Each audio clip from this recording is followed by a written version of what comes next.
Live चलनी चाहिए जयते नहीं पीछे थे हमारे भी तो आना चाहिए वहाँ मारता मैं तो रहो पता पड़ेगा हम थोड़ा बड़ा वाली हो जाते हैं बड़ा आवाज नहीं बिल्कुल आवाज शांत कर लो।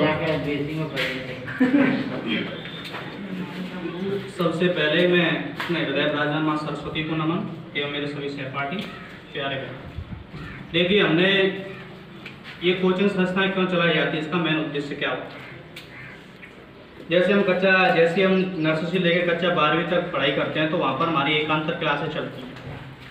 टीचर सरकारी गवर्नमेंट प्राइवेट आदत में लगातार पढ़ाता है, लेकिन जैसे ही बच्चा 12 पास करता है तो उसकी एक तो जो उसकी एज होती है, मेन चरमावस्था होती है, किशोरावस्था हो जाती है जैसे बालक की, तो उस समय बालक सही डिसीजन नहीं ले पाता है कि मैं करूँ तो आखिर क्या करूँ। घर वाले कहते हैं कि बेटा एक काम कर ले, ये डिग्री कर ले, कोई कहता है STC कर ले, कोई कहता है B.Ed कर ले, ग्रेजुएशन कर ले, यानी अनेक रास्ते उसके लिए ओपन हो जाते हैं, लेकिन वो बच्चा खुद अपने आप में ये डिसीजन नहीं कर पाता कि मैं आखिर करूँ क्या, क्योंकि वो अपनी क्वालिटी को पहचान ही नहीं पाता। मेन कारण ये होता है। मैंने आपसे पढ़ाने आया था उससे पहले भी ये कहा था कि प्रत्येक बच्चे के अंदर शक्तियाँ होती हैं। आपने ऋषियों मुनियों के बारे में सुना होगा कि प्रत्येक के अंदर बहुत सारी शक्ति है, लेकिन उन शक्तियों को जगाने का मेन कारण क्या थी? तपस्या। और विद्यार्थी भी उन शक्तियों को जगाने के लिए तपस्या के तौर पर ही गुजरता है। हम जैसे शिक्षा ग्रहण करते हैं, हमारे जैसे ही जन्म हुआ हमारे पास कुछ शब्द बोलना नहीं आता है, लेकिन जैसे ही सामाजिक परिस्थिति में आते हैं हम बोलना सीखते हैं, एक दूसरे से बहुत सारी चीज़ें सीखते हैं और उच्च स्तर तक सीखते सीखते एक सामाजिक परिवेश में आ जाते हैं। लेकिन आज की माहौल कंडीशन एक ऐसी स्थिति बनी हुई है कि जिसके कारण आज बच्चे भी बहुत सारे भटका की स्थिति है। जैसे आपने 12 किया, 12 करने के बाद आपने एक रास्ता बना के मैं STC करनी है, STC करने के बाद मैं टीचर बनना है।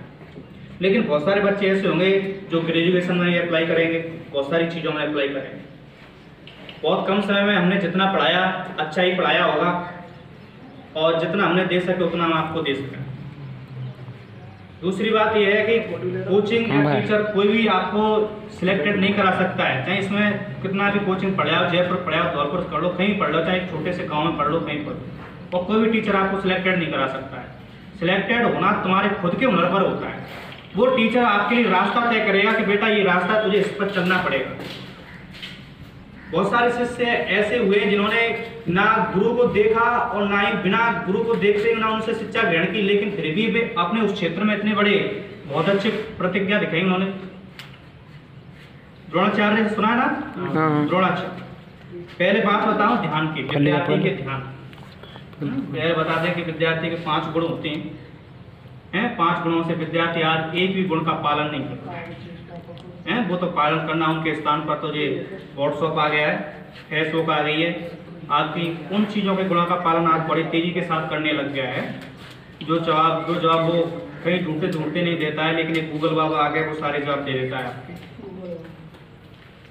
तो देखो जो एकलव्य था, वो एक शिक्षा के लिए बहुत भटका था। वो कहानी द्रोणाचार्य तक मतलब फेमस कहानी बना दी गई तो जोड़ दी गई है, वो वहाँ तक थी, लेकिन उससे भी पहले वो कई गुरुओं के पास गया था तो कई शिक्षा ग्रहण करने से उन्होंने मना कर दिया था। क्योंकि वो कैसा था? शूद्र जाति से था। पहले ये नियम पद्धतियाँ थी, जैसे मैंने आपको पहले बताया था कि जो मनुस्मृति के आधार पर 4 वर्ण व्यवस्था थी, क्षत्रिय, ब्राह्मण, वैश्य, शूद्र। तो शूद्रों को शिक्षा ग्रहण करने का अधिकार नहीं था, अधिकार नहीं था, लेकिन आज हमारे संविधान उनको भी क्या शिक्षा ग्रहण करने का अधिकार, समानता का अधिकार है। आपके लिए 6 अधिकार दिए गए, मौलिक अधिकार थे, तो उनके द्वारा आपको शिक्षा ग्रहण के आपको पूर्ण अधिकार है सारी चीज़ों का। तो फिर जो एकलव्य था द्रोणाचार्य के पास गया तो द्रोणाचार्य ने उसे शिक्षा देने से क्या कर दिया? मना कर दिया था। लेकिन उसने तो ये दृढ़ निश्चय कर लिया था कि मुझे क्या करनी, शिक्षा ग्रहण करनी ही है। उसने क्या किया था पता है? द्रोणाचार्य की क्या बनाई थी? मूर्ति बनाई, और उसी के सामने बार बार क्या करता रहा? प्रयास। और प्रयास करते करते हुए अर्जुन से ही बड़ा क्या बना? धनुषधारी। जब अर्जुन, द्रोणाचार्य और सभी कौरव पांडवों के अर्जुन को प्रतीक्षा वो ले रहे थे, उनकी क्या बोलते हैं उसको? परीक्षा ले रहे थे।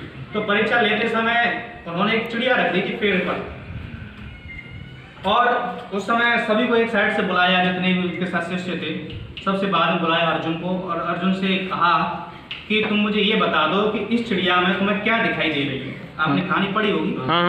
और तो वो कह देता है कि सर मुझे तो बस चिड़िया की क्या दिखाई रही है, आँख दिखाई दी, जबकि किसी को खुला आसमान नजर आ रहा था, किसी को चारों तरफ की चकाचौंध नजर आ रही। यही हाल होता है विद्यार्थी के साथ। आप धौलपुर में जाओगे तो आपको धौलपुर की चकाचौंध नजर आएगी, जयपुर में जाओगे तो जयपुर की चकाचौंध आपको नजर आएगी, और आपने उस आसमान को देख लिया।